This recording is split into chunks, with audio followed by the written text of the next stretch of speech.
স্বাগত নিউজ 24 সকালের সংবাদের সাথে আছে আমি আফসারউদ্দিন। দেখছিলেন সংবাদ শিরোনাম, এবার বিস্তারিত।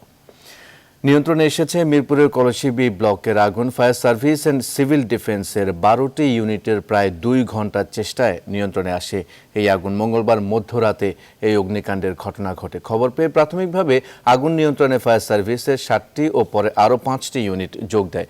প্রাথমিকভাবে অগ্নিকাণ্ডের কারণ জানা যায়নি, তবে এ বিষয়ে তদন্ত কমিটি গঠন করেছে ফায়ার সার্ভিস। অগ্নিকাণ্ডের ঘটনায় পুড়ে গেছে অন্তত অর্ধশত দোকান ও ঘর। অগ্নিকাণ্ডের ঘটনায় হতাহতের খবর পাওয়া যায়নি।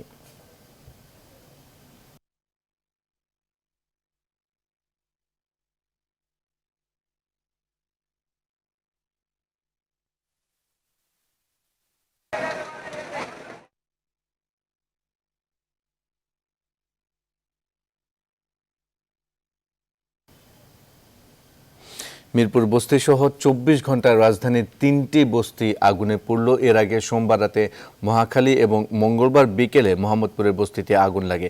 মোহাম্মদপুরের জহুরি মহল্লার 40 বস্তির শতাধিক আর মহাখালীর 7তলা বস্তির অর্ধশতাধিক ঘর আগুনে পড়ে যায়। দুই জায়গাতেই এলাকাবাসী ও ফায়ার সার্ভিসের চেষ্টায় ঘণ্টা খানেকের মধ্যে আগুন নিয়ন্ত্রণে আসে। অন্তরা বিশ্বাসের প্রতিবেদন। মঙ্গলবার বিকেল 4:15 মোহাম্মদপুরের জহুরি মহল্লা। হঠাৎ করে আগুনের আঁচ পায় এলাকাবাসী। জহুরি মহল্লা আর বিজলি মহল্লার মাঝে 40 বস্তি। আগুনের উৎস সেখানেই। এলাকাবাসী ও ফায়ার সার্ভিসের 10টি ইউনিটের চেষ্টায় আগুন নেভে, কিন্তু 1 ঘন্টার ব্যবধানে বস্তির শতাধিক ঘর পড়ে যায়। এখানে রান্নার চুলা বা বৈদ্যুতিক সরঞ্জাম থেকে আগুনটা লাগার সম্ভাবনা বেশি। আমরা তদন্ত কমিটি গঠন করার পরে অগ্নিকাণ্ডের কারণ এবং ক্ষতির পরিমাণ আমরা জানাতে পারবো আপনাদেরকে। বস্তিবাসী জানায় জায়গাটিতে রাস্তা তৈরির পরিকল্পনা রয়েছে সরকারের। সেখানে জমির কয়েকটি প্লট হওয়ারও খবর রয়েছে তাদের কাছে। এখানে ঘরগুলি করে করে তারা ভাড়া দিচ্ছে, কয়েকজন মাত্র মিলা তারা এই ঘরের ভাড়া খায়। পোলাপান কোথায় গেছে না গেছে সেটাও করতে পারি না। যদি মানুষগুলো আমরা বাইরে এসে আমরা কিচ্ছু বাড়ি করতে পারি না। তারা ষড়যন্ত্র করে 5টা লোক আসরের আজানটা দিচ্ছে আপা, তখন আমি ওখানে চেয়ারে বসা, আমি আমার ছেলের আরবি পড়তে পারি, বসার পরে 5টা লোক বের হয়েছে। বেরোর পরে আমার এক লোক বলতেছে কি আগুন আগুন। আপনাদের কাছে বিচার, এই বিচারগুলো ক্ষতিপূরণগুলো কে দিব? কমিশনার দিব না শেখ হাসিনা দিব? আমাকে দীর্ঘদিন ধরে মামলা চলতেছে কোর্টে, এই বস্তি উচ্ছেদ করানোর। আস্তে বস্তি উচ্ছেদ করবার লাগে এই জায়গাটা হলো সরকারি মালিকানা, হাউজিং এর জায়গা। এর আগে সোমবার দিবাগত রাত 11:47 দিকে আগুন লাগে মহাখালীর 7তলা বস্তিতে। সেখানে স্বেচ্ছাসেবী ও ফায়ার সার্ভিসের চেষ্টায় আগুন নিয়ন্ত্রণে আসে। অন্তরা বিশ্বাস, নিউজ 24, ঢাকা। পরিসংখ্যান বলছে দেশে মাদকসেবীর সংখ্যা প্রায় 66 লক্ষ। এর মধ্যে 15 বছরের বেশি বয়সের মাদকসেবী আছে 63.25%। এই হিসাবে দেশের তরুণদের প্রতি 17 জনে একজন মাদকাসক্ত। আইনশৃঙ্খলা বাহিনীর তথ্য অনুসারে মাদকসেবীরা প্রতিদিন প্রায় 250 কোটি টাকা নেশার পেছনে খরচ করে, আর পুলিশ বলছে আজকের মাদকসেবী কালকের ব্যবসায়ী। অন্যদিকে মাদকদ্রব্য নিয়ন্ত্রণ অধিদপ্তরের নীতি জিরো টলারেন্স, কিন্তু বিশ্লেষকরা বলছেন সীমান্তে ঢুকতে দিয়ে ভেতরে কড়াকড়ি সুফল কম। বিস্তারিত আশিকুর রহমান শ্রাবণের প্রতিবেদন। চাহিদা যোগানের সাথে তাল মিলিয়ে নানা অভিনব পন্থায় মাদক ঢুকছে বাংলাদেশে। জাতিসংঘের মাদক নিয়ন্ত্রণ সংস্থার মতে বাংলাদেশে বছরে শুধু ইয়াবা ট্যাবলেটই বিক্রি হচ্ছে 40 কোটির মতো। প্রতিটির দাম 200 টাকা হিসেবে, যার বাজার মূল্য প্রায় 8,000 কোটি টাকা। আইন শৃঙ্খলা বাহিনী তথ্য মতে ইয়াবা মূলত মিয়ানমার থেকে টেকনাফ হয়ে উখিয়া, তারপর কক্সবাজার হয়ে ঢোকে ঢাকায়। আর ফেন্সিডিল ভারত থেকে উত্তরবঙ্গের বিভিন্ন জেলা ও আখাউড়া হয়ে ঢাকায় ঢোকে। পুলিশ বলছে মাদক সেবীরাই ধীরে ধীরে ব্যবসায়ী হয়ে উঠছে, এটা আশঙ্কার। মাদকটা এমন যে প্রতিদিনে তার চাহিদাটা বাড়তে থাকে। কেউ একটা দিয়ে শুরু করলে হয়তো এমন মানুষও পাওয়া গেছে যে দৈনিক 4 পিস 5 পিস করে ইয়াবা খাওয়া লাগে। মাদক সেবনকারী কিন্তু আলটিমেটলি সে আর সেবনকারী থাকছে না, সে ব্যবসায়ী হয়ে যাচ্ছে। সাম্প্রতিক পরিসংখ্যান অনুযায়ী দেশে মাদকসেবীর সংখ্যা প্রায় 66 লাখ। এদের মধ্যে 15 বছরের বেশি বয়সের মাদকসেবী আছে 63% বেশি। এই হিসাবে দেশের তরুণদের প্রতি 17 জনে একজন মাদকাসক্ত। মাদক নিয়ন্ত্রণ অধিদপ্তরের মহাপরিচালক বলছেন স্পর্শকাতর এলাকাগুলোকে চিহ্নিত করে নেওয়া হচ্ছে বিশেষ পরিকল্পনা। বিশেষ পরিকল্পনা আছে। দেখেন, যারা চোরা চালান বা এইগুলোর সাথে ট্রাফিকার, তারা কিন্তু অনেক শক্তিশালী, তাদের কিছু কিছু সময় স্ট্র্যাটেজি চেঞ্জ করে, আমরাও চেঞ্জ করছি। তাছাড়া আমরা চিন্তা করছি যে ডগ স্কোয়াড করার জন্য। ডগ স্কোয়াড এককভাবে তো করা যাবে না, আমি যে ডগটা করবো স্কোয়াড এই মাদকের জন্য, আমাকে হয় এয়ারপোর্ট নাহলে পোর্ট সেসব জায়গায় করতে হবে, আমাদের একটা সাহায্য লাগবে। আমি তাদের নিয়ে মন্ত্রণালয় এই ব্যাপারে আলোচনা হয়েছে। তবে কর্তৃপক্ষের জিরো টলারেন্স আর ব্যাপক অভিযানের পরও মাদক নিয়ন্ত্রণে আনতে বেগ পেতে হচ্ছে। এর কারণ সীমান্তে কম নজরদারি বলছেন বিশ্লেষকরা। সীমান্ত রক্ষার সাথে জড়িত যারা এবং ল এনফোর্সমেন্ট করার কাজে যারা জড়িত, তাদের দায়িত্বশীলতার কিছুটা হলেও ঘাটতি আছে, নয়তো এগুলো সীমান্ত দিয়ে কিভাবে প্রবেশ করছে, যারা আসলে পিছনের মদতদাতা, যারা এই সিন্ডিকেটটা আসলে পরিচালনা করে এবং যারা এই প্রফিটটা একটা ফেয়ার শেয়ার পেয়ে থাকেন, তাদেরকে যতক্ষণ না পর্যন্ত আইডেন্টিফাই করা সম্ভব হবে, আমি মনে করি বাংলাদেশে মাদক কোনোভাবেই নির্মূল করা সম্ভব না। বিশ্লেষকদের পরামর্শ, মাদকের বিরুদ্ধে যুদ্ধকে সামাজিক আন্দোলনে রূপ দিতে হবে, তাহলে নিয়ন্ত্রণের পথ ধরে নির্মূলের কাছাকাছি যাওয়া সম্ভব। আশিকুর রহমান শ্রাবণ, নিউজ 24, ঢাকা। দেশে শীতে করোনার দ্বিতীয় ধাপ বা সেকেন্ড ওয়েভ হতে পারে এমন আশঙ্কা থাকার পরেও নানা অজুহাতে মাস্ক পরছেন না নাগরিকরা। কেউ বলছেন গরম লাগে, কেউ বলছেন মাস্ক আনতে ভুলে গেছেন, আবার কেউ কেউ বলছেন মাস্ক না পরলেও করোনা হবে না। এদিকে জনস্বাস্থ্যবিদরা বলছেন করোনা ভাইরাসের সংক্রমণ ঠেকাতে মাস্ক পরার বিকল্প নেই। বিস্তারিত হাসান পারভেজের প্রতিবেদনে। খেয়াল ছিল না, রাখি চলে আসি। আমরা স্যার মাস্ক পরি না, যে বিষয়টা হলো কি গরমের লাগে মাস্ক পরি না আর কি। মাস্ক তো আমার পকেটও আছে, পরি, ধুলাবালি যখন লাগে তখন পরি, করোনার জন্য পরি না। মাস্কের পয়সা দেন, আপনি কিনে দেন, আমি পরবো। এভাবেই মাস্ক না পরার নানান অজুহাত দিচ্ছিলেন বাসা থেকে বের হওয়া নাগরিকরা। দেশে শীত আসার আগেই গত কয়েকদিন থেকে করোনা রোগী শনাক্তের হার ও মৃত্যুর সংখ্যা বেড়ে গেছে। এরপরও মঙ্গলবার রাজধানীতে দেখা যায় নাগরিকদের বিরাট একটা অংশ মাস্ক পরতে রয়েছে অনীহা। সরকার নো মাস্ক নো সার্ভিস নির্দেশনা জারি করলেও তা মানতে চাচ্ছেন না অনেকেই। বলে পড়তে পারিনি, ভিতর থেকে বাইরে আসছি কমলা কিনতে, এখন যাই পড়বো। মনে নাই, আছে পকেটে আছে, আমার কাছে আছে, পড়ি মানে খাইতেছে, ফল খাইতেছে, এই জন্য পড়ি নাই। জনসাধারণকে মাস্ক পরতে বাধ্য করতে মঙ্গলবার রাজধানীতে ভ্রাম্যমাণ আদালত পরিচালনা করা হয়েছে। এ সময় মাস্ক না পরা ব্যক্তিদের জরিমানা করা হয় এবং তাদের মাস্ক পরিয়ে দেওয়া হয়। আমি মাস্ক না পরার কারণে সরকারি নির্দেশনায় একে আমার থেকে 100 টাকা জরিমানা করা হয়েছে। 100 টাকা জরিমানা, আর নাহলে আপনি 1 মাস জেল। কিন্তু জেলে যাবো না, 100 টাকা ছিল, 100 টাকা দিয়ে দিচ্ছি। শীত শুরু হতে না হতেই করোনা ভাইরাসের সংক্রমণ বেড়ে যাওয়ায় সতর্ক করছে জনস্বাস্থ্যবিদরা।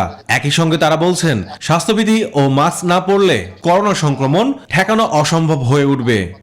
ফাইন করছে, তারপরে নো মাস্ক নো সার্ভিস, এটা যদি করা যায়, অর্থাৎ মাস্ক আমার কাজ থাকবে, জীবন জীবিকা চলমান থাকুক, কোনো আপত্তি নেই, কিন্তু মাস্ক পরতে হবে, দূরত্ব মেনটেন করতে হবে, হাত ধুতে হবে।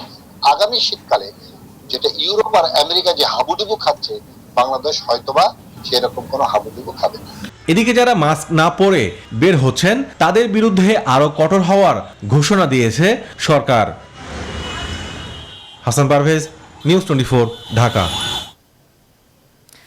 গোল্ডেন মনিরের 610 কোটি টাকার অবৈধ সম্পদের তথ্য পেয়েছে দুদক। 2009 সালে মনিরের বিরুদ্ধে দুদকের মামলা ছিল 1,61,00,000 টাকা অবৈধ সম্পদ অর্জনের। দালালি বাণিজ্যে মালিক হয়েছেন রাজুকের 200 প্লটের।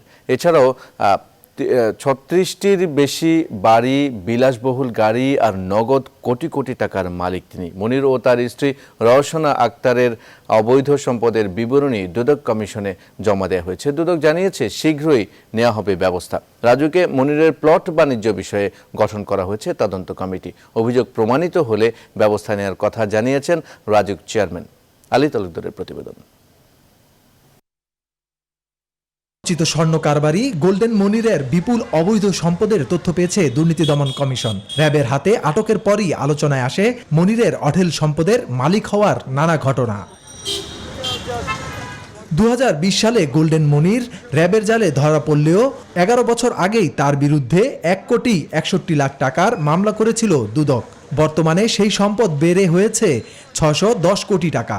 গৃহিণী স্ত্রী রওশন আরার নামেও রয়েছে 5.5 কোটি টাকার সম্পদ, যার বৈধ কোনো আয়ের উৎস পায়নি দুদক।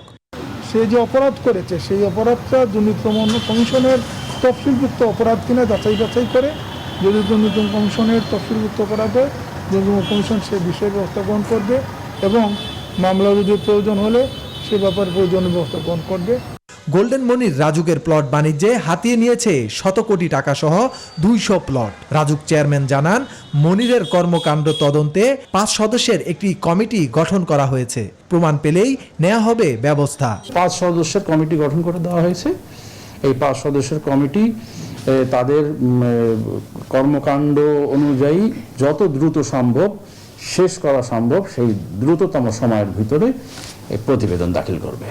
আমাদের বিধি অনুযায়ী আমরা আবার সেখানে ব্যবস্থা নিব বা রাজুক সেটাকে আবার অধিগ্রহণ করবে। এই নথিগুলো পরীক্ষা নিরীক্ষা না করলে আসলে এই বিষয়ে সঠিক তথ্য দেওয়া সম্ভব নয়।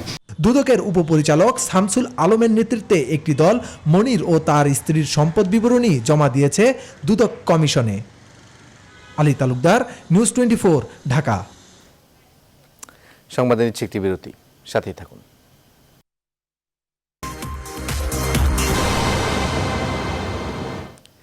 বিরতির পর আবারও স্বাগত সংবাদে। বায়ু দূষণের দিক থেকে রাজধানী ঢাকা এই মুহূর্তে বিশ্বের শীর্ষে অবস্থান করলেও পরিবেশ অধিদপ্তরের দাবি করছে 70% দূষণ তারা নিয়ন্ত্রণ করেছে। এমন রিপোর্ট পেশের পর আদালত বায়ু দূষণের মাত্রা নিয়ন্ত্রণে পরিবেশ মন্ত্রণালয় সহ সংশ্লিষ্ট 10টি প্রতিষ্ঠানকে আলাদাভাবে আগামী 30 দিনের মধ্যে প্রতিবেদন দাখিল করার নির্দেশ দিয়েছেন। বিস্তারিত হাবিবুল ইসলাম হাবিবের রিপোর্টে। পরিবেশ দূষণকারী ইটভাটা বন্ধ, মেয়াদ উত্তীর্ণ গণপরিবহন বন্ধ সহ সরকারের নেওয়া নানা পদক্ষেপের ফলে গত এপ্রিল থেকে আগস্ট পর্যন্ত 70% বায়ু দূষণ নিয়ন্ত্রণ করেছে বলে প্রতিবেদনে দাবি করেছে পরিবেশ অধিদপ্তর। সরকারের এসব পদক্ষেপে হাইকোর্ট সন্তোষ প্রকাশ করলেও বিশ্বের দূষিত শহরগুলোর তালিকায় ঢাকা আবারও শীর্ষে আসায় তা এখন নতুন দুশ্চিন্তার কারণ হয়ে দাঁড়িয়েছে। মঙ্গলবার ঢাকার পরিবেশ রক্ষায় সরকারের নেওয়া পদক্ষেপের বিষয়ে পরিবেশ অধিদপ্তরের দেয়া প্রতিবেদন পর্যালোচনা করে সন্তোষ প্রকাশ করেন হাইকোর্ট। প্রতিবেদনে বলা হয়, ঢাকার মধ্যে 560টি অবৈধ ইটভাটার মধ্যে 471টি বন্ধ করেছে পরিবেশ অধিদপ্তর। এছাড়া 18টি ব্যাটারি রিসাইক্লিং সেন্টার বন্ধ করা হয়েছে। আমরা আগস্ট সেপ্টেম্বর পর্যন্ত 69% উপরে বায়ুর মান সঠিক রাখতে, নিয়ন্ত্রণে রাখতে সক্ষম হয়েছে। সামান্য আদালত পরিবেশ অধিদপ্তরকে নির্দেশনা দিয়েছেন সমন্বয় করে তাদের সবার সাথে যেন কাজ করা হয়, যেন ঢাকা শহরের বায়ু দূষণ নিয়ন্ত্রণে চলে আসে। তবে পরিবেশ নিয়ে রিটকারী আইনজীবী জানান, যে পদক্ষেপের কথা বলা হয়েছে তা বেশিরভাগই অনেক আগের তৈরি রিপোর্ট। বর্তমানের পরিবেশ দূষণে ঢাকা আবারও বিশ্বের শীর্ষে থাকায় প্রমাণ করে হাইকোর্টের পূর্ব নির্দেশিত বিধান বাস্তবায়িত হচ্ছে না।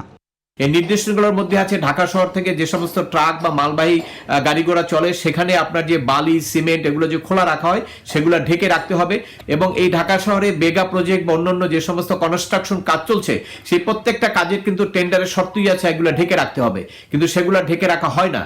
রাজধানীর এই চিত্রই বলে দেয় ঢাকার দূষণ রোধে হাইকোর্ট নির্দেশিত পদক্ষেপ এখনও অনেক ক্ষেত্রে বাস্তবায়িত হচ্ছে না। বিশেষ করে রাজধানীর সড়কে যত্রতত্র রাস্তা খোঁড়াখুড়ি, অবকাঠামো নির্মাণ আইন অনুযায়ী মালামাল সংরক্ষণ সহ বিঘ্নিত হচ্ছে বেশিরভাগ ক্ষেত্রে, যা পরিবেশের ভারসাম্য রক্ষায় বড় বাধা। আর এসবের সমন্বয়হীনতায় প্রায়ই বায়ু দূষণের রেকর্ড করছে রাজধানী ঢাকা। হাবিবুল ইসলাম হাবিব, নিউজ 24, ঢাকা। দেশে করোনা ভাইরাসে আরও 32 জন মারা গেছেন। এ পর্যন্ত মোট 6,448 জনের মৃত্যু হয়েছে।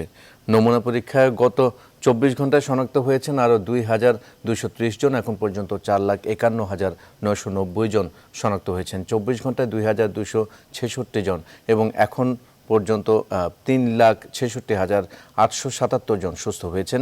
মঙ্গলবার দুপুরে স্বাস্থ্য অধিদপ্তর এই তথ্য জানায়। গত 24 ঘন্টায় 15,265টি নমুনা সংগ্রহ এবং 15,018টি নমুনা পরীক্ষা করা হয়েছে।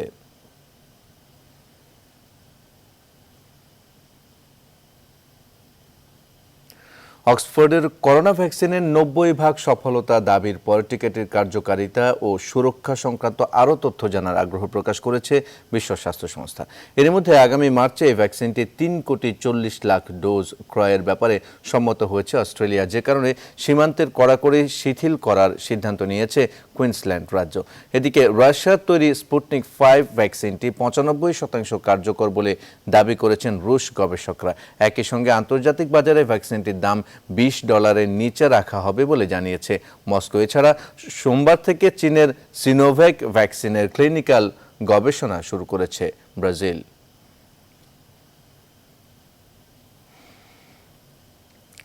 ঢাকায় নিযুক্ত সুইডেন, স্পেন ও নরওয়ের রাষ্ট্রদূতের কাছে রোহিঙ্গা সংকট তুলে ধরেছেন পররাষ্ট্রমন্ত্রী ডক্টর এ.কে. আব্দুল মোমেন।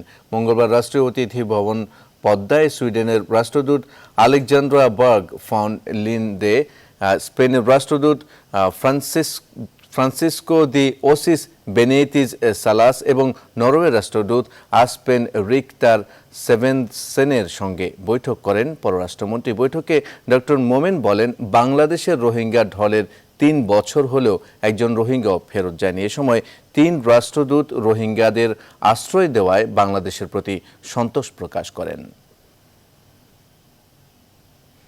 এবার ফার্স্ট সিকিউরিটি ইসলামী ব্যাংক অর্থ বাণিজ্যের সংবাদ। উন্নয়ন প্রকল্প বাস্তবায়নে ধীর গতি বন্ধ করতে নতুন পদক্ষেপ নিচ্ছে সরকার।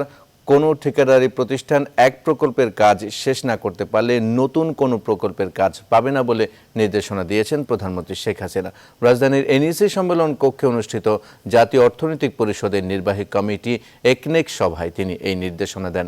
গণভবন থেকে ভার্চুয়ালি একনেকের সভাপতিত্ব করেন প্রধানমন্ত্রী। এছাড়া কোনো ঠিকাদার কতগুলো কাজ পেয়েছে, সেগুলো সময় মতো করতে পারছে কিনা তার তালিকা করতে মন্ত্রণালয়গুলোকে নির্দেশনা দেন তিনি।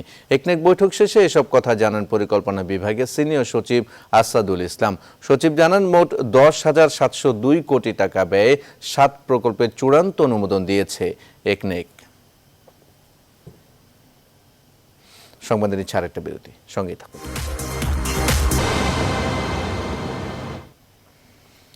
বিরতির পর আবারও স্বাগত সংবাদে। দেশের গণ্ডি পেরিয়ে ভাকুরতা গ্রামের গয়নার চাহিদা বেড়েছে বিদেশেও, কিন্তু চাহিদা অনুযায়ী নেই প্রয়োজনীয় মূলধন কিংবা সুযোগ সুবিধা। ফলে কেউ পাল্টাচ্ছেন পেশা, কেউ বইছেন ঋণের বোঝা। সব মিলিয়ে কারিগরদের এ পেশায় টিকতে বেগ পেতে হচ্ছে ভীষণ। অথচ সরকারের পৃষ্ঠপোষকতা পেলে গয়না পেশা যুক্ত হতে পারবে, রাজস্ব খাতে পাবে শিল্পের স্বীকৃতিও। ভাকুরতা গ্রাম নিয়ে সুকন্যা আমিরের ধারাবাহিক প্রতিবেদনের শেষ পর্ব আজ। ক্যামেরায় ছিলেন আসাদুজ্জামান কানন। ভাকুরতা গ্রামের গয়না প্রতিদিন যায় নিউ মার্কেট, গাউসিয়া, চাঁদনি চক, নামি দামি সুপার মল এবং ব্র্যান্ডের দোকানে। রাজধানী ছাড়াও এ গয়নার চাহিদা রয়েছে দেশের অন্যান্য জায়গাতেও। গয়নাগুলো পরিশোধন শেষে কালার করা হয়, তারপর ক্রেতাদের চাহিদা অনুযায়ী যোগ করা হয় পাথর, পুঁথি। যে ডিজাইনগুলো পছন্দ হয় 30-40-50 হাজার টাকার গয়না আমরা ওখান থেকে হোলসেল হিসাবে কিনে নিয়ে আসি। অর্নামেন্টসগুলো নিয়ে আসি, এনে এইখানে কালার করি, পাথর লাগাই। আমরা চেষ্টা করি দেশি প্রোডাক্টগুলো ক্রেতাদের হাতে তুলে দেওয়ার জন্য। স্বর্ণের দাম বেশি হয়, ক্রেতাদের পছন্দের তালিকায় রয়েছে এসব গোল্ড প্লেটেড গয়না, কিন্তু চাহিদার তুলনায় প্রয়োজনীয় সুযোগ সুবিধা এবং মূলধন অপ্রতুল। ফলে বেশ হতাশায় দিন কাটছে ভাকুরতার কারিগরদের। তারা বলছেন, একেতে যোগাযোগ ব্যবস্থা নাজুক, ঋণের অভাব, তার উপর করোনা মহামারী, সব মিলিয়ে এ পেশায় টিকে থাকতে বেগ পেতে হচ্ছে ভীষণ। আগে মাল বেচতাম, আপনার একটা মাল বেচতাম 800 টাকা, এখন এই মাল বেশি 500 টাকা। এত বছরের একটা শিল্প আমাদের কোনো লোনই পাই না আমরা। এই মালটা আমাদের ওই রাস্তাঘাটে যদি প্রশাসন পায়, দেখে চেক করে, তখন বলে এটা নাকি চোরাই মাল। বিক্রেতারাও সুর মেলাচ্ছেন, বলছেন বর্তমানে যে চাহিদা বাজে দেওয়া হয় না। এটা যেটা শিল্প, এই শিল্পর যে স্বীকৃতিটা আমরা অন্তর্কে পাইনি।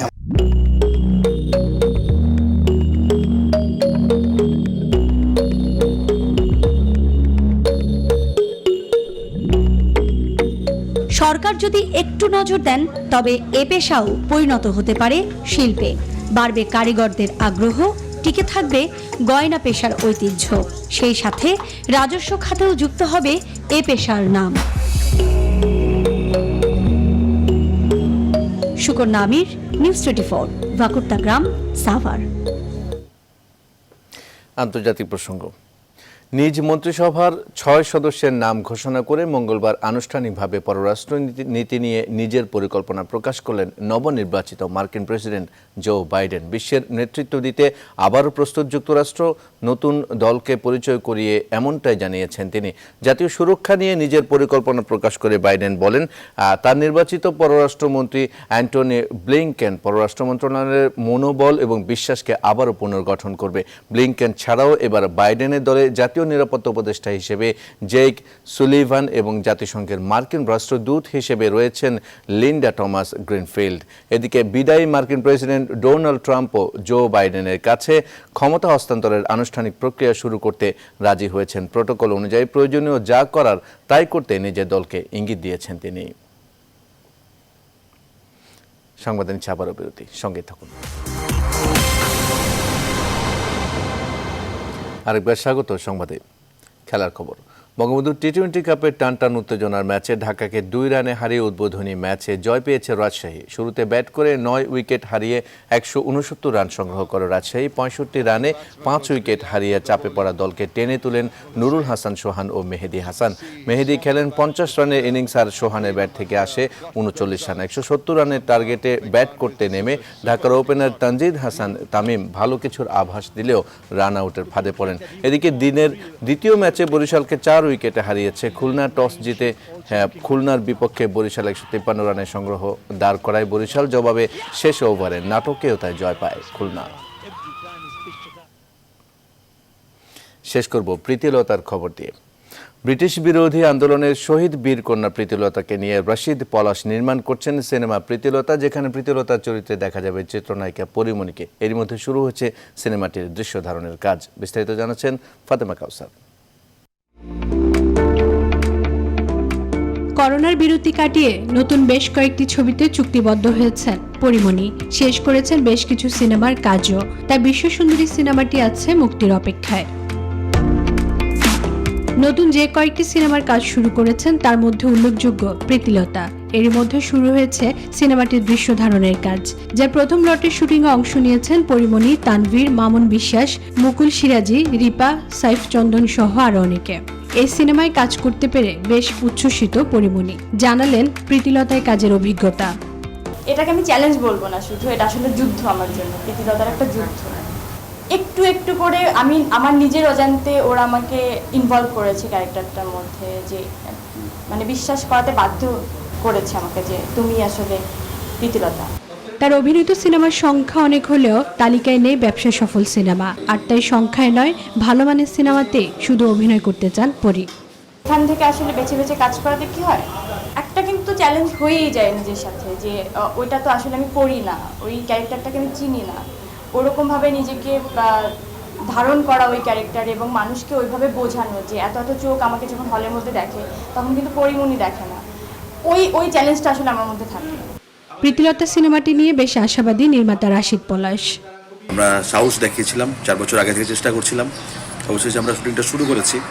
আমাদের নাম ভূমিকায় প্রীতিলতায় অভিনয় করছে পরিমণি, দারুণ করছে। আমি খুবই আশাবাদী যে খুব ভালো একটা ফিল্ম পেতে যাচ্ছি আমরা। ইউফোর্সির ব্যানারে নির্মিত এই সিনেমার কস্টিউম ডিজাইনার হিসেবে কাজ করছেন বিবি রাসেল। প্রীতিলতার জন্য গান করেছেন সঙ্গীত শিল্পী কবির সুমন ও সাব্বির নাসির। ফাতেমা কাউসার, নিউজ 24, ঢাকা। এই ছিল সংবাদে এখনকার আয়োজন। সাথে থাকায় ধন্যবাদ সবাইকে।